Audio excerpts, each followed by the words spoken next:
Ya, banyaknya budaya ilmu bela diri yang berkembang di masyarakat Indonesia, salah satunya pencaksilat.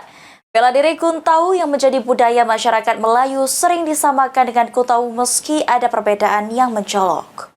Balik, 1, 2, 4. Balik, 1, 3. Banyaknya budaya ilmu bela diri yang berkembang di tengah masyarakat Indonesia sejak ratusan tahun lalu, yang dipergunakan untuk olah tubuh dan sebagai keahlian membela diri dari serangan musuh.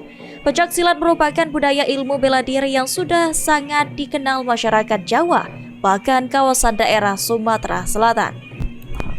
Namun ada ilmu bela diri khas masyarakat Melayu yang berkembang pesat di kawasan Pulau Sumatera, terutama wilayah Bumi Serasan Sekundang, yaitu kuntau.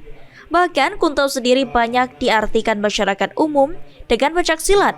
Namun ilmu bela diri kuntau sendiri cukup berbeda dari penelitian sejarawan. Melalui penelitiannya, Dedi Irwanto menjelaskan kalau bela diri kuntau bukanlah pencaksilat yang dikenal masyarakat umum, terutama kuntau di wilayah Kabupaten Muara Enim yang berkembang di kawasan Semendo. Pada dasarnya sama-sama sebagai keterampilan melumpuhkan musuh, namun kuntau memiliki gerakan yang lebih luas seperti menari, hanya untuk mengelak dan menangkis serangan musuh untuk menghasilkan serangan balik. Sedangkan pencaksilat memiliki jurus serangan meski memiliki jurus tangkisan.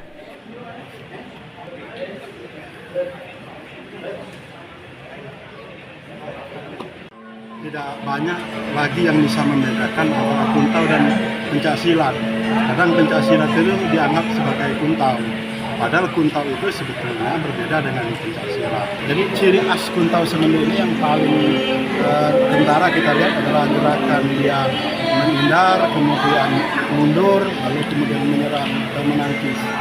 Jadi inti dari kuntau Semendo ini adalah bela diri. Mardiansyah, PAL TV.